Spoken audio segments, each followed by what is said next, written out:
Hello students, ब्रांडली education के इस YouTube channel में एक बार फिर से आप लोगों का हार्दिक अभिनंदन है।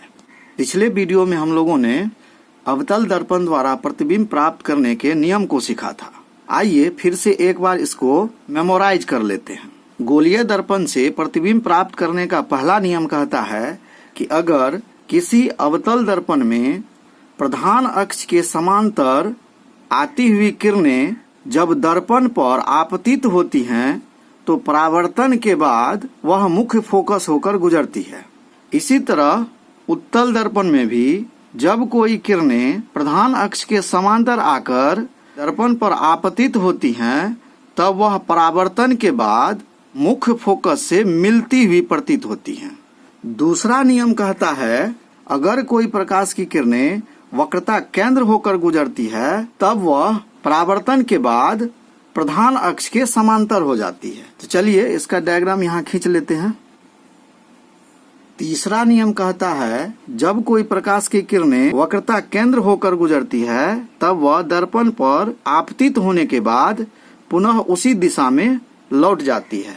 आप जानते हैं कि वक्रता केंद्र से होकर गुजरने वाली किरण आपतन बिंदु पर अभिलंब होता है, तो इसीलिए यह उसी दिशा में पुनः लौट जाती है।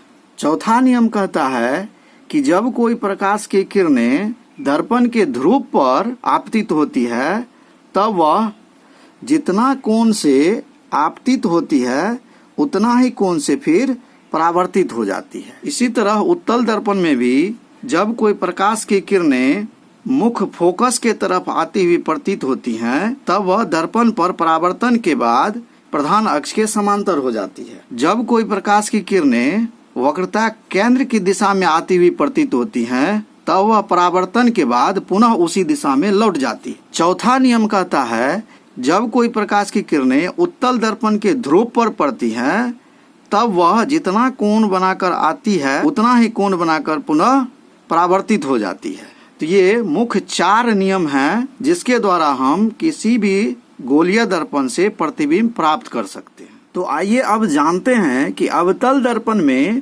प्रतिबिंब कैसे बनता है। अवतल दर्पण में प्रतिबिंब प्राप्त करने के लिए हम लोग एक बहुत ही जबरदस्त ट्रिक के द्वारा इसको सीखने वाले हैं।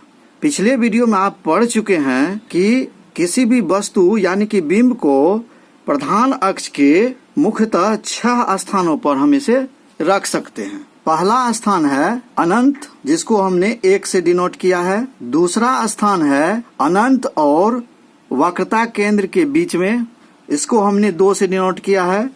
तीसरा स्थान है वक्रता केंद्र, जिसको हमने 3 से डिनोट किया है। चौथा स्थान है वक्रता केंद्र और फोकस के बीच में, जिसको हमने 4 से डिनोट किया है। पांचवा स्थान है मुख्य फोकस, जिसको हमने 5 से डिनोट किया है। और छठा स्थान है मुख्य फोकस और दर्पण के ध्रुव के बीच में, जिसको हमने 6 से डिनोट किया है। ये है वस्तु यानी कि बिंब की स्थिति।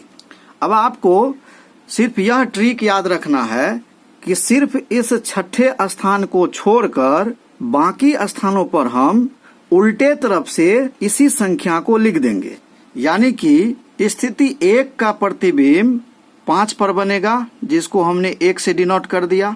यानी कि 1 का प्रतिबिंब 1 पर। अगर वस्तु की स्थिति 2 पर है तो इसके लिए हमने यहाँ चौथा स्थान यानी कि इसको हमने 2 से डिनोट कर दिया।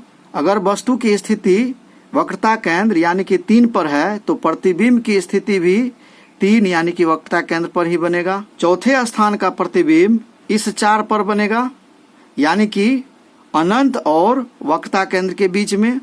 5वें स्थान के बिंब का प्रतिबिंब इस 5वें स्थान पर बनेगा, यानी कि अनंत पर बनेगा। छठे स्थान के बिंब का प्रतिबिंब दर्पण के पीछे बनता है।